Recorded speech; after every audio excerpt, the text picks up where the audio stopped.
Hey everyone, and welcome to this explainer. Today we're taking a really structured, honestly incredibly important journey into a topic that touches pretty much all of our lives in some way: breast cancer. We're going to take what can often feel like this overwhelming mountain of medical data and transform it into clear, actionable knowledge. We'll start by looking at the sheer global scale of the disease, but I promise you we are absolutely not stopping at the statistics. We're going to move right through understanding your personal risks to recognizing the physical signs, and finally, to the most empowering part of the whole shebang: the actual life-saving steps you can take and the incredible hope that modern medicine offers us today. So here is our roadmap for today. We'll look at the global impact, break down the risks, spot the symptoms, talk about the immense power of screening, and wrap up with modern treatment and hope. Okay, let's dive into this. Section 1. The global impact. To really understand breast cancer, we first have to zoom out. Now, the numbers reported by the World Health Organization are definitely staggering, but they give us the necessary context for why having this conversation is just so critical. In the year 2022 alone, an estimated 2.3 million women were diagnosed with breast cancer globally. In that same year, the disease resulted in 670,000 deaths. To kind of put that scale into perspective, breast cancer was the most common cancer in women in 157 out of 185 countries worldwide. It's a universal challenge, one that completely ignores borders. Now, when we bring that global data down to the individual level, the stats tell us that roughly 1 in 8 women will face a breast cancer diagnosis in their lifetime. That's about 12.5%. But while being female is the strongest risk factor, we really can't ignore the fact that men are susceptible too. It's rare, sure, but approximately 0.5% to 1% of all breast cancer cases actually occur in men. So ultimately, this is truly a human issue, not just exclusively a women's issue. And this, right here, brilliantly illustrates a pretty stark, sobering reality about global healthcare. When we look at survival rates based on a country's Human Development Index, or HDI, the contrast is, well, it's massive. In high HDI countries, 1 in 12 women will be diagnosed, and 1 in 71 will die from it. But in low HDI countries, while fewer women are actually diagnosed, about 1 in 27, a shocking 1 in 48 will die from the disease. This tells us, unequivocally, that survival is deeply, deeply tied to early detection and access to proper care. All right, moving on to Section 2, understanding your risks. So what's actually driving these numbers? Let's shift gears from global stats to the individual health factors that influence breast cancer. We generally divide these into 2 buckets, starting with the stuff we literally can't change. Like we mentioned, being female is the strongest factor. Age is another big one. Most cases are actually diagnosed in postmenopausal women over the age of 55.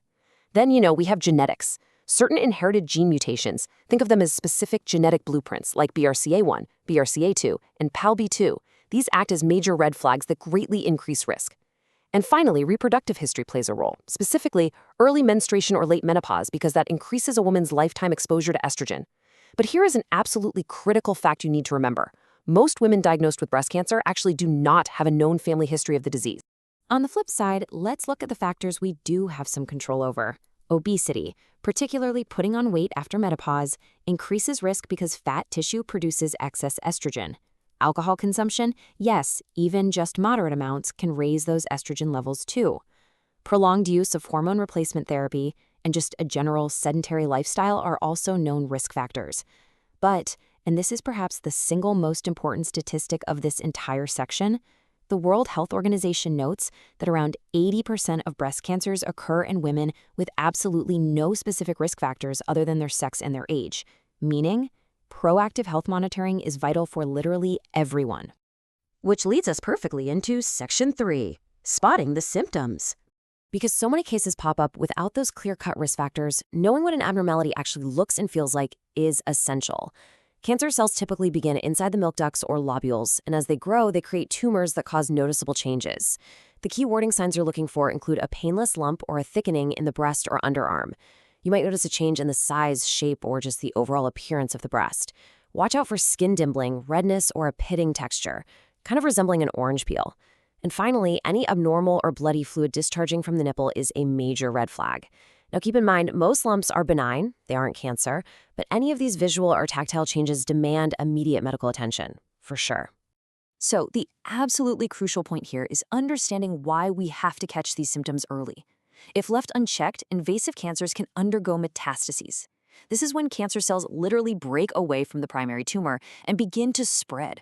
Often, their first stop is the lymph nodes under the arm, but over time, they can spread to the lungs, liver, brain, and bones. And once metastasis occurs, the disease becomes life-threatening. Catching that tumor before it has a chance to spread is, without a doubt, the absolute key to survival. Which brings us to a really critical question. Facing the reality of metastasis is scary, for sure. But how do we play defense? How do we stop this disease in its tracks before it ever reaches that point? Well, the answer is incredibly optimistic, and it's something you can take action on right now. Section 4, the power of screening. So, how do we play defense?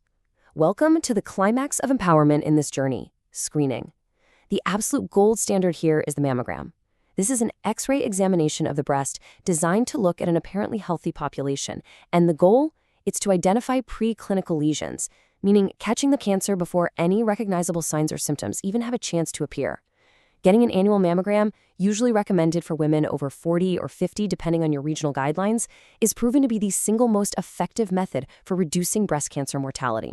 But in between those clinical screenings, your hands are literally your first line of defense. Organizations like the Turkish Cancer Society strongly advocate for a highly actionable 5-step monthly self-exam. It takes like 10 minutes tops.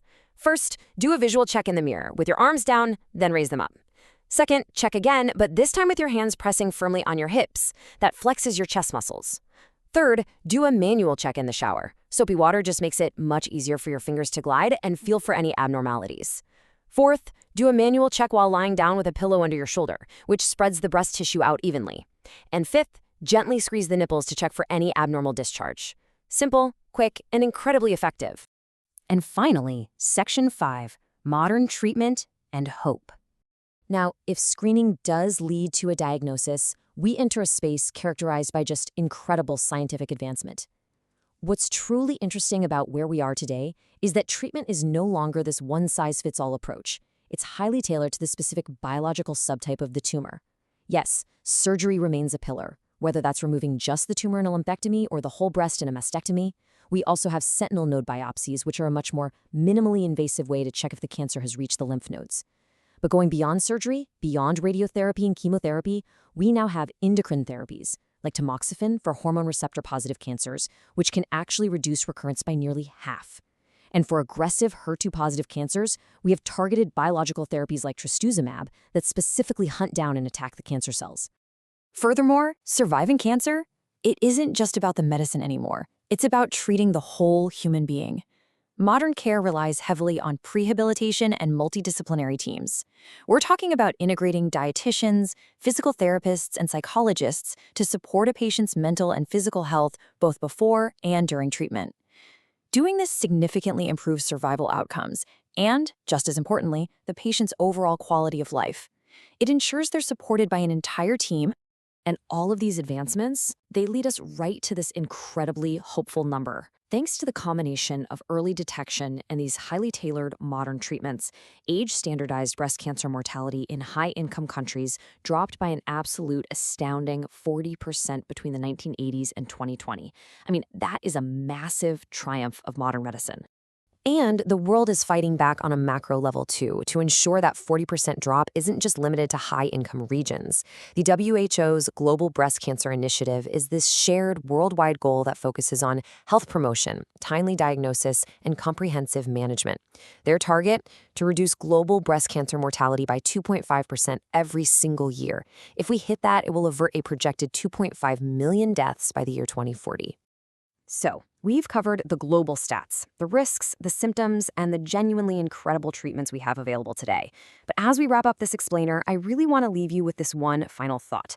Knowledge is power, sure, but action is what literally saves lives. So, I challenge you. When was the last time you actually checked in on your breast health? Whether it's scheduling that mammogram you've maybe been putting off, doing a self-exam tonight, or even just having a candid conversation with a loved one about their health. Take action.